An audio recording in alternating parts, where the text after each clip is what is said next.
He wāhi e tohea ana kua tohua e te kauni hero o Whangārei. Hei wāhi mo tētahi taunga Whakarirangi hou. Aha kua na whakahea ana iwi. I tērā wiki I pōsihia ai ko te wāhi o Ruatangata. Engari ko te nuina o nā tāpaitanga kōrero I ki ai, me noho toru te tauna wakarererangi ki tōna wāhi I o ne rahi. E ai ki te pūrongo a Tumamau Harawira, ko te āwangawanga nui ki ngā iwi mana whenua, ko te wāhi kua tohua e pātōtō ana ki o rātau kuaha. E ai ki ngā iwi o Whangārei, kua mahu e rātau ki waho I ngā whiriwhiringa kōrero.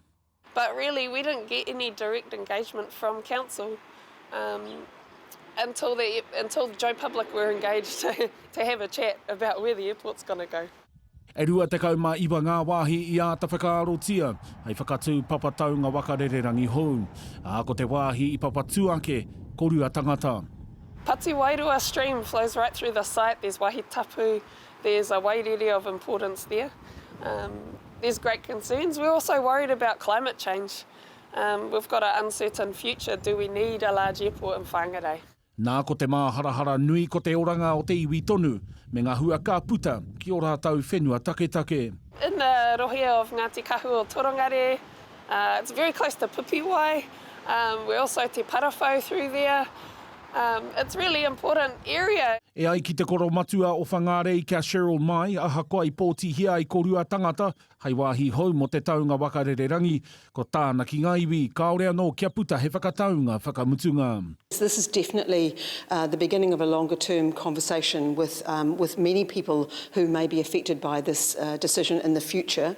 So part of the next steps will be to go into formal consultation with the communities, which include, of course, the marae at Ngāraratunua. He oi anō, hei tāna he nui hoki rā ngā mahi, kai mua, I te aroaro.